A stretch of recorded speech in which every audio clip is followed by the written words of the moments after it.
The term interval is a kind of fancy music term that just means the distance between any two notes or keys.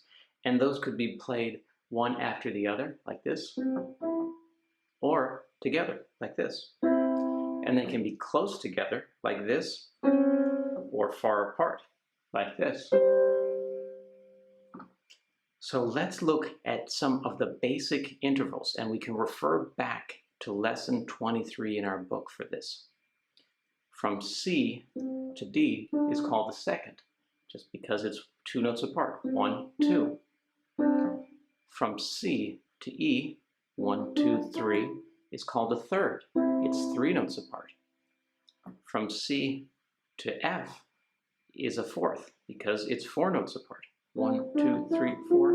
And intervals can go up in this direction or down in this direction. So for instance, from F down to C, 1, 2, 3, 4, 4 notes is a fourth. It's a fourth going up, and it's a fourth going down.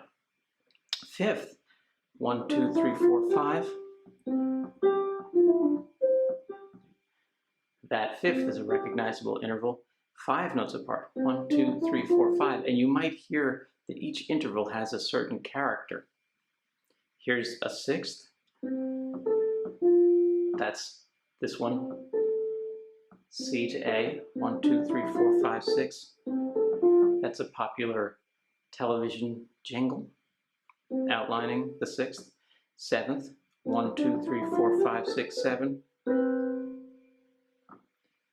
And then an eighth is really called an octave. We don't say eighth in music, an octave. An octave is a very important interval, both when playing the notes simultaneously or one after the other. You can hear that octave. Okay, so let's listen to some of these intervals, and I'd like you to think of the intervals as either consonant or dissonant, or somewhere in between.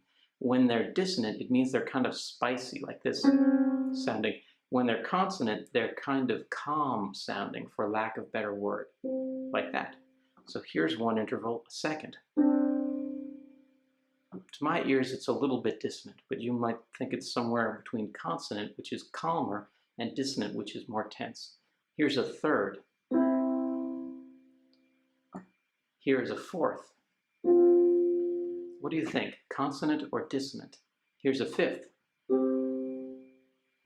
Consonant or dissonant? Here's a sixth interval. Here's a seventh. To me, that sounds rather dissonant. And here's the octave, 8 notes apart. To me, that sounds quite consonant and calm, resolved.